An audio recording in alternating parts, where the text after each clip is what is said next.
French Connection, The Conversation, Superman, Gene Hackman has died at the age of 95. Agents from the FBI did not expect what they found when they entered Gene Hackman's mansion.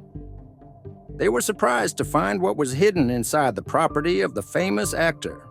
Bodies of the Hollywood legend and his wife, Betsy, were discovered in their New Mexico home. Gene Hackman was always known for his roles in private life. Many questions about his past and what might be hidden for years were raised by what they found. Was it an old mystery, a lost treasure, or something much darker? As more details come to light, people everywhere are left wondering, what was Gene Hackman really like when he wasn't in front of the cameras? Join us in this video as we uncover the details. The shocking discovery at Gene Hackman's mansion. A cloud of suspicion has formed around the deaths of two-time Academy Award-winning actor Gene Hackman and his wife, Betsy Arakawa, after their bodies were found in their large home in Santa Fe, New Mexico. At first, authorities said there were no signs of foul play, and early reports suggested carbon monoxide poisoning as the cause. However, in a surprising turn, investigators now call their deaths suspicious and have launched a full investigation. Two maintenance workers made the shocking discovery. According to the search warrant, they arrived at the property for routine work and found the front door open. Two more canines, meantime, were seen running loose on the grounds. Even more doubts were generated by the fact that a deceased dog was found inside a crate, which baffled investigators. It was evident from the decay and mummification of Gene Hackman's and Betsy Arakawa's bodies that they had been dead for a long time before being discovered. Betsy Arakawa was discovered in the bathroom after authorities investigated the rest of the house. She was resting on the floor, close to a countertop, where there were pills all over the place and an open pill container. This sparked speculation about whether she had overdosed, experienced a medical emergency, or something darker had occurred. One experienced investigator found the situation strange, saying, "In no way is it adding up to me.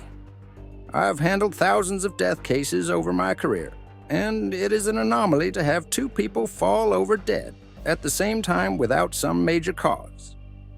When federal investigators arrived, they were reportedly stunned by the condition of the bodies. An insider close to the investigation described their reaction as one of pure shock, saying, "You expect to see bodies in this line of work, but this was something else entirely. The level of decomposition, it's almost like time had frozen inside that house." Some officials wondered how such a famous actor and his wife could go unnoticed for so long, while their bodies deteriorated inside their home. Authorities believe the results of the autopsies will be key in understanding what really happened. Right now, they are considering all possibilities, including natural causes, accidents, or even homicide. Gene Hackman, who was 95 at the time of his death, was one of Hollywood's most well-known actors. He won Oscars for The French Connection and Unforgiven, and played major roles in over 80 films. Many fans knew him as Lex Luthor in the Superman movies or from the Royal Tenenbaums. Film experts praised his ability to switch between drama, action, and comedy with ease. One historian said, "He was believable in action films, had depth in dramatic roles, and was really funny in movies like Get Shorty. His range was incredible." Hackman retired from acting in 2009, citing health concerns.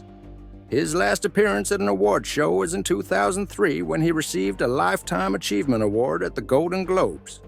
In 2023, he was seen in public for the last time with his wife outside a restaurant in New Mexico. He looked frail, using a cane and holding on to his wife's arm for support. News of his passing sent shockwaves through Hollywood. Actress Gwyneth Paltrow, who worked with Hackman in the Royal Tenenbaums, posted a tribute on social media, sharing a photo of them together with a broken heart emoji. After the bodies were found, the New Mexico Gas Company was called in to check for gas leaks. Since carbon monoxide poisoning was an early theory, investigators wanted to rule out any possible hazards. However, after inspecting all the gas lines, the company found no issues. The investigation is still ongoing, as authorities continue to collect evidence and wait for autopsy and toxicology reports. Officials have assured the public that they will uncover the truth behind the mysterious and tragic deaths of Gene Hackman and Betsy Arakawa. What really happened inside Gene Hackman and Betsy Arakawa's home in their final days, and could the strange details surrounding their deaths reveal a deeper mystery? Let's find out. The unanswered questions and theories surrounding the deaths of Gene Hackman and Betsy Arakawa.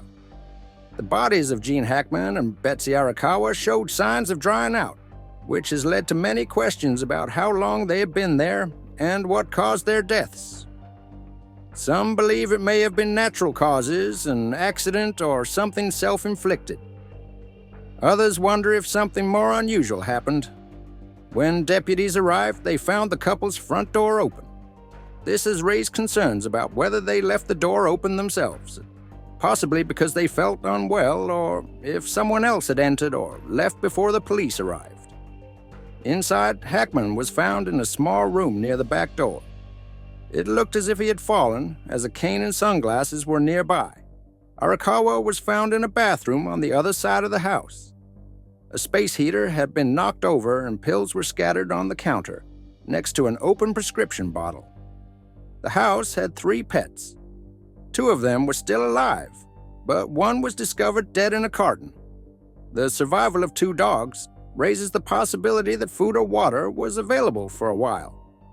But it's likely that the dog in the crate was starving and thirsty, which supports the theory that the couple had been dead for days or perhaps weeks. According to experts, prolonged exposure to warm, dry air can cause skin to become leathery or stiff.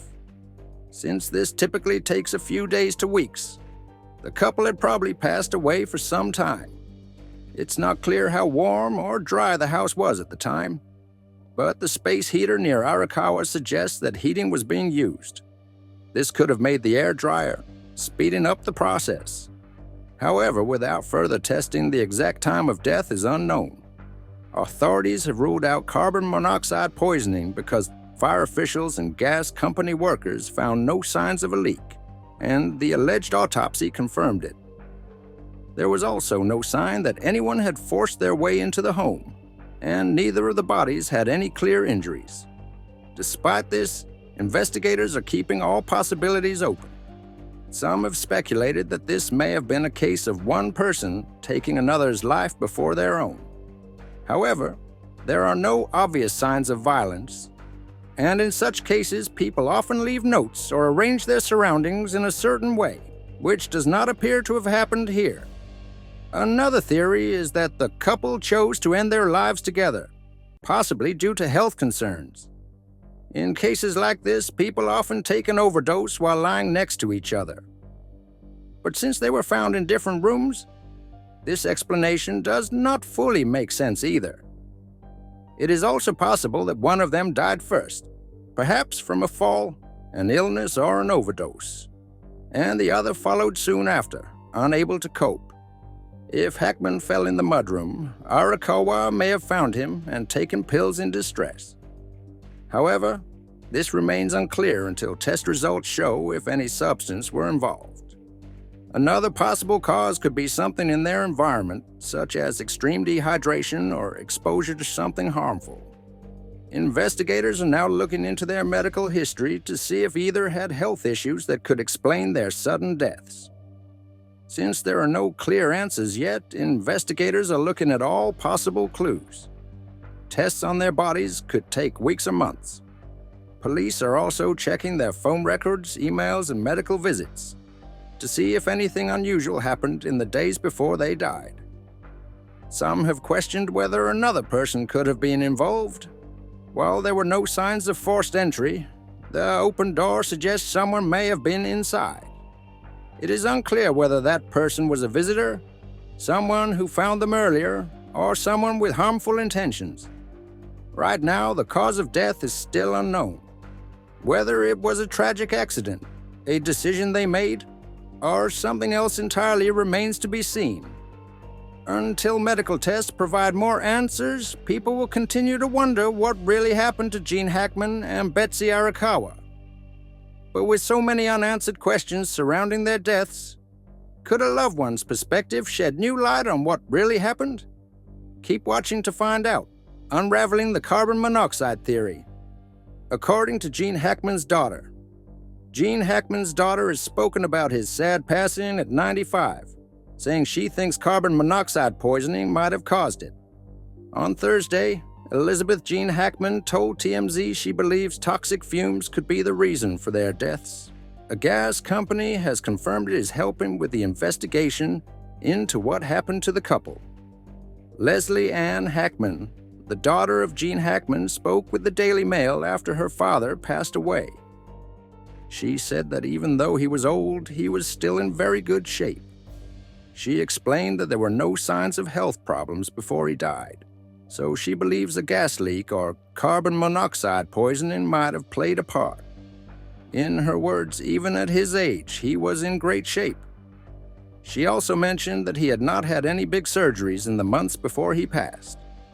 Leslie shared that her father enjoyed doing Pilates and yoga several times a week, which helped him stay healthy. She said that while his passing at 95 wasn't too surprising, Betsy Arakawa's death at 63 raised more questions.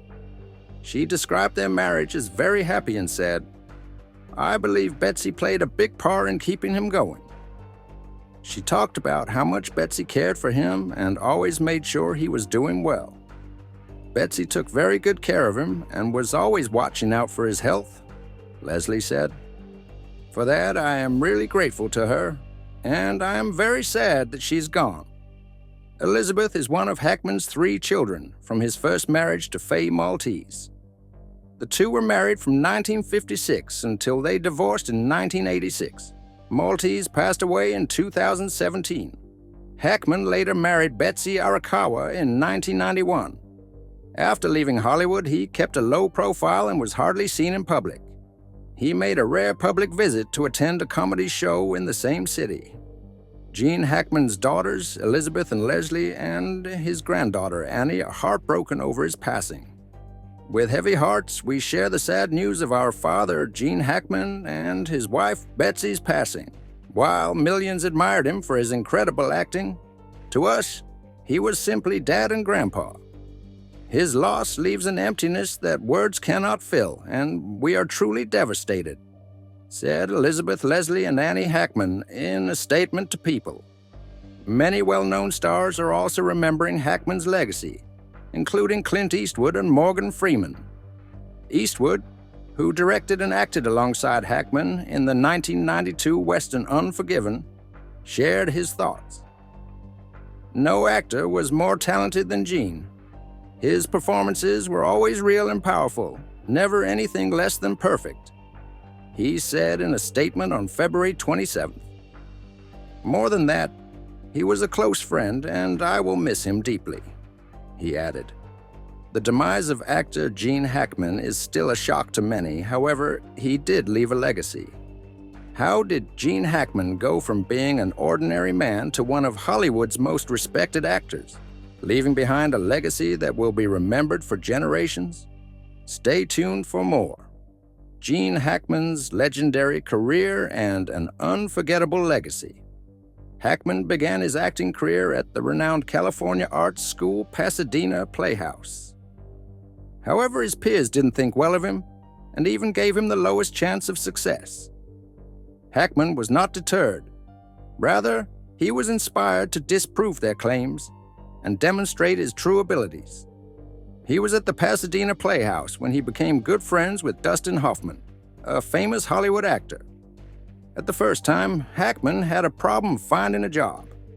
Regardless of the numerous auditions, he was always turned down because of his acting skills and appearance. But he continued regardless of all of these difficulties. He kept on working very hard. He acted in theater productions, taking small roles, and he got better every day. When he was given simple roles in television shows and films, his efforts started to pay off. Lilith was his first film role, but Bonnie and Clyde was the one that really made him famous. His portrayal of Clyde's brother, Buck Barrow, was powerful and poignant, and it came naturally to him. He was nominated for an Oscar for Best Supporting Actor because of how well his performance was received. Because of this accomplishment, he was able to move above supporting roles and become known as one of Hollywood's rising stars. His portrayal of Popeye Doyle, a resolute police officer, in William Friedkin's The French Connection in 1971 marked a significant turning point in his career. Doyle was portrayed in the crime film as a tough but complex man who struggled with morality and danger. Hackman became one of Hollywood's most well-known figures, after his outstanding performance earned him an Oscar for Best Actor. The picture was a big hit and had an impact on a lot of subsequent crime movies. Hackman became well known in the film industry as a result of this role. After The French Connection, Hackman continued taking on important roles. In 1974, he worked with director Francis Ford Coppola in The Conversation, playing Harry Call, a surveillance expert dealing with guilt and loneliness. This role allowed Hackman to show deep emotions, and the film was nominated for Best Picture at the Academy Awards. Critics praised his performance, calling it one of his best. During the 1970s, he starred in many other famous films, including Scarecrow, where he acted alongside Al Pacino. The movie told a touching story about friendship and loneliness, and the strong bond between the two actors made it even more powerful. In 1978, Hackman took on a completely different role by playing Lex Luthor in Superman, opposite Christopher Reeve. He made the villain funny and clever, turning Luthor into one of the most unforgettable bad guys in movie history. This role showed that Hackman wasn't just good at serious characters, but could also entertain audiences with humor and charm. As Hackman's career reached incredible heights, he continued to take on unforgettable roles. But behind the scenes, did the demands of his work and the passage of time begin to take a toll on his health? To learn more, keep watching Gene Hackman's silent struggles and battle with health challenges. In a busy year, where he acted in the 1990 films Loose Cannons, Postcards from the Edge, and Narrow Margin, Hackman also had a medical procedure to prevent a heart attack. At the age of 60, he went through an angioplasty, a process where a small balloon-like tube was inserted to clear a blocked artery near his heart. This was reported by United Press International in 1990. "We treated him just in time," said Dr. Herbert Semler to UPI. Luckily, the blockage was in a spot where we could easily reach it with a balloon catheter and open it up. Hackman had been dealing with chest pains that spread down one of his arms while he was on a trip to Oregon. According to UPI, doctors said he was just hours away from suffering a heart attack. Dr. Semler also mentioned that Hackman had never had heart problems before, and the blocked artery was simply due to aging. In a 2004 interview with talk show host Larry King on CNN, Hackman spoke about the procedure. King asked if he had been scared about it. "No, not really. I didn't fully understand how serious it was at the time, so I guess that's why," Hackman said. "It all happened very fast. I went in and came out the same day." King then asked if he feared for his health. Hackman replied, "I try to take care of myself. I don't have many fears. I think we all worry about dying, especially as we grow older. My main concern is making sure my wife and family are provided for. Other than that, I don't have a lot of fears." In a 2009 interview with Empire, Hackman revealed that his health was a major reason he left acting. "The doctor told me my heart wasn't in the right condition to handle stress," Hackman shared. In retirement, he found joy in writing, fishing, painting, and watching low-budget films with his wife in New Mexico. He co-wrote 3 historical fiction books with archaeologist Daniel Lenihan, and also wrote westerns and crime novels on his own. "Writing has a different kind of pressure," he explained. "It's something you can control because you're alone, instead of having a whole film crew waiting for you to perform." Aside from heart issues, Hackman also had an accident in 2012 when he was hit by a car while riding his bike in Islamorada, Florida. The Florida Highway Patrol told CNN that Hackman, who was 81 at the time, was not wearing a helmet when a pickup truck hit the back of his bicycle. He was flown to Ryder Trauma Center in Miami. Hackman's spokeswoman later told Reuters that the truck only lightly hit him, and the reason he was flown to the hospital was that he was on an island. She added that he had just a few minor bumps and bruises and was released after a few days. Do you think the death of Gene Hackman and his wife, Betsy Arakawa, was of natural causes? Share your thoughts in the comments section below. Thank you for watching this video. We hope you found it interesting. Don't forget to like and subscribe. Click the next video shown on your screen to catch up on your favorite celebrity stories. See you there.